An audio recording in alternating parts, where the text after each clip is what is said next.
So we found out if I'm having boys or girls. Hey guys, Sarah here with the Yarn Lab Knitting for Twins weekly vlog. And first of all, I just want to say Knitting for Twins, the title. Well, I don't just knit, I do a lot of crocheting too, but Knitting for Twins just seems to sort of roll off the tongue a little bit easier. So for now, that's the title I'm going to go with for this vlog. If you can think of something catchier that sort of encompasses a wider view of fiber arts, then go ahead and suggest something in the comments below. But for now, it'll be Knitting for Twins, which will include crochet for sure, and maybe even a little bit of spinning as well. So we're going to start off with baby update. I am now 19 weeks, so that's past the halfway point for twins, and everything's been going great. I'll show you my baby bump here. Alright, so here it is, the 19 weeks baby bump, and it's growing slow and steady. Still wearing the same pants that I did before pregnancy, just fewer of them fit comfortably anymore as this bump is starting to get a little bit more in my way. It's crazy how quickly things are growing. I think I might only have like 2 weeks left before I officially can't zip up my winter coat anymore, and we'll have to look for some sort of like winter coat expander because we still got a couple more months of very cold weather here in Calgary. Babies are growing really great. We just had our 18 weeks anatomy scan, and they had their fingers and toes measured and everything's perfect. But the big take-home piece of excitement from that scan was we found out the gender of our babies. So we already knew that we were going to have a match set since earlier ultrasounds indicated that they would in fact be identical twins, but Kevin and I really didn't have a strong feeling either way about whether it would be boys or girls. So it was a big surprise for us when the ultrasound technician turned to us and said, "Congratulations, you're having 2 boys." So like any good yarn addict, the very first thing that I did when I found out I'd be having boys was dig through my entire stash and pull out anything that I had that was blue or a little bit of green that would be perfect and inspiring for knitting for the boys. So you can see I've got my yarn tree set up next to my couch, full of all kinds of yarny goodness, different textures. Some of it's commercial, some of it's hand spun, some of it's acrylic, and some of it are natural fibers. So lots that I can work with, lots of inspiration here for the boys. I can't wait to start knitting as much little boy stuff as I possibly can. It's really exciting. So with that in mind, let's go on to finished projects. So first up from last week, you might remember it, I have the In a Pear Tree cardigan, and this is by Ravelry user The Barbarian Horde. It's a free pattern, and I will go ahead and link to the Ravelry download for the pattern in the description below. I knit the cardigan from some hand-dyed recycled yarn that I had in my stash. I dyed this colorway up myself, and it's a combination of baby blues, bright blues, pinks, and purples. And prior to knowing the baby's gender, I thought maybe this would be a fun sort of gender neutral, gender surprise kind of colorway since it had both pinks and blues.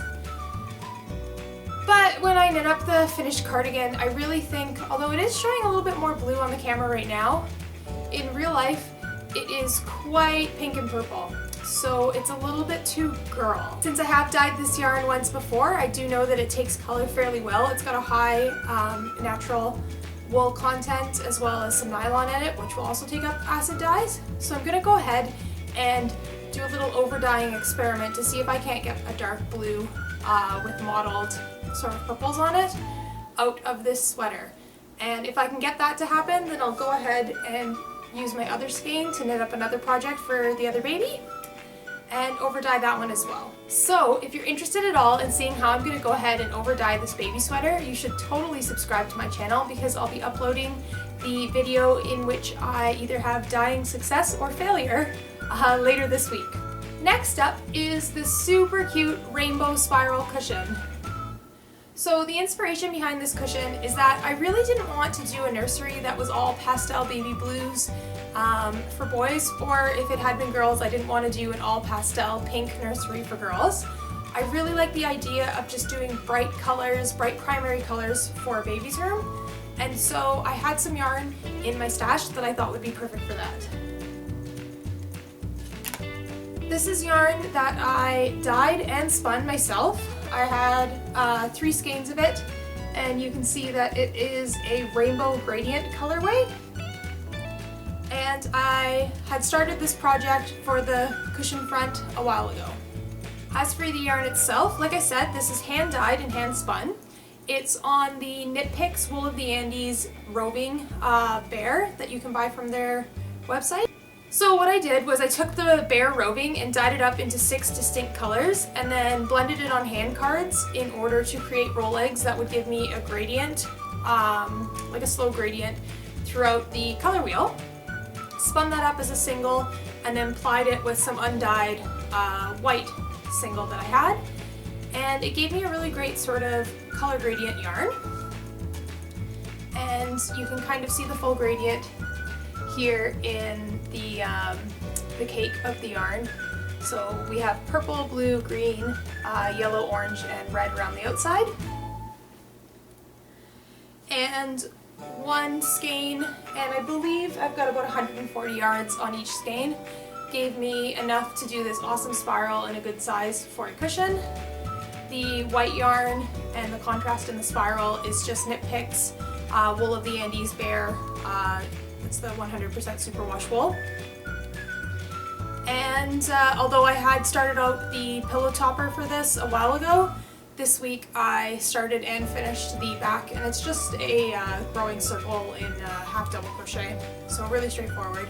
I stuffed it up today. It's super squishy, and I think it'll look great maybe on a rocking chair or something in the baby's room. And I will say there is no pattern for this. It's just a straightforward increasing spiral and then a flat crocheted circle.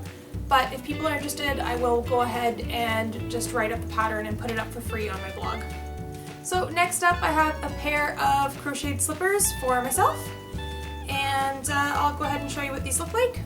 So here they are, really cute little slippers with pink toes, and they came out of issue number 59 of the UK version of Molly Makes. It was came out just before Christmas. I have this problem where I love to buy Molly Makes, one of the greatest sort of overall general crafty magazines, but I need to force myself to actually do some more of the projects in the magazine. So because this was a Christmas edition, they had a section with some easy slippers that could be done, a pair that would be sewn, a pair that would be crocheted, and a pair that could be upcycled from sweaters. And this pair with the neon toes and cream colored base stood out to me, so I thought I had to make them for myself. And the pattern is by Meredith Crawford, who you guys might know from her blog One Sheepish Girl. It's a really great blog. I highly recommend, and the link can be found in the description below. The slippers are just made from some worsted weight acrylic that I had in my stash. They only took an afternoon to crochet up. In fact, I did it while watching Unbreakable on Netflix, so it was a really quick project to finish up for myself, and I really like the way they turned out. So that's all I have for finished projects, so let's go ahead and take a look at what I have on the needles right now.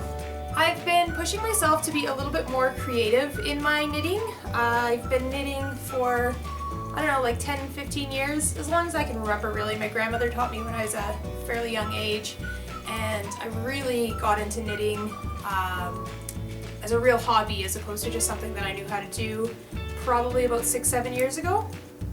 So I think it's time that I kind of push outside the comfort zone of following other people's patterns, and I thought knitting for your babies is a great way to experiment and explore with my own pattern design. So I thought I would start with something a little bit easy first. So to that extent, what I've been working on is a pair of baby leggings. If you're not familiar with the idea, especially because my babies will be born in June, and they'll probably wear a lot of like the little undershirt onesies with bare legs, but if it's a little bit chilly, you can just slide these on, and they're super cute and keep them really warm. So love the idea of leggings on babies. The pair that I'm working on now comes from yarn that I picked up at Wet Coast Wools in Vancouver, BC. I bought it this summer, and it's been sitting around waiting for the perfect project. You can see that it's super squishy in this beautiful blue and gray color. The yarn is by Rain City Knits. She's an indie dyer located in Vancouver, and it's a 100% superwash merino DK base, and the colorways are Heather Gray and Bright Aqua. I love the way that these colors look together, and I think that it reads boy, but kind of fun and bright and a little bit more modern than some of the boy blues that are more traditional. I finished one legging, and I'll try to include a close-up photo of the legging here since the lighting is not great in my apartment to see the pattern. But it's straightforward, knit in the round with a slip stitch pattern that is sort of Greek scroll inspired. And I've got the second legging cast on and started, but really only like a quarter of the way there. However, because they are so small, they work up really fast. And then I'm going to go ahead and do a second pair of leggings with the same colors, but with a different pattern in the center. Because I really like the idea of having the twins in clothes that is a little bit matching, but not too like identical matchy-matchy. So a set of 4 leggings that are 2 pairs that are a little bit different will be kind of fun. And I'm knitting these guys as part of the February Technique knit along for a local yarn shop here in Calgary. That's the Loop here in Kensington. And the technique for this month is knitting in the round, which I do a fair amount of. And if I'm doing small projects, I'm not a master of the magic loop, but I really do enjoy knitting on double points, particularly for small projects, wooden double points, since they don't tend to slip out the way that metal ones do. And these are just really cheap, I think like from the craft section at Michael's, bamboo wooden double points, but they get the job done. So that's, I guess, the information about that. So that's all I've got for this week. Last week some of you guys left suggestions in the comments for your favorite baby knitting patterns, and I had a really great time clicking through some of those, and we'll probably be knitting some in the future. But I'm gonna go ahead and ask you for knitting patterns once again. Now that you know I'll be having 2 boys, I'm looking for particularly cute little baby sweaters that kind of read hipster grandpa maybe. I think that little boys look really adorable when they're sort of dressed as old men. So that'll be sort of the style of knitting that I'd like to do in the next couple months before the boys come here. So thanks for watching to the end. If you like this video, please give it a thumbs up. If you have any questions for me, go ahead and leave them in the comments below. And don't forget to subscribe. We'll be having weekly Knitting for Twins vlog updates every Monday, and more videos with fun yarn skills from the Yarn Lab throughout the week. That's all for now, and happy knitting!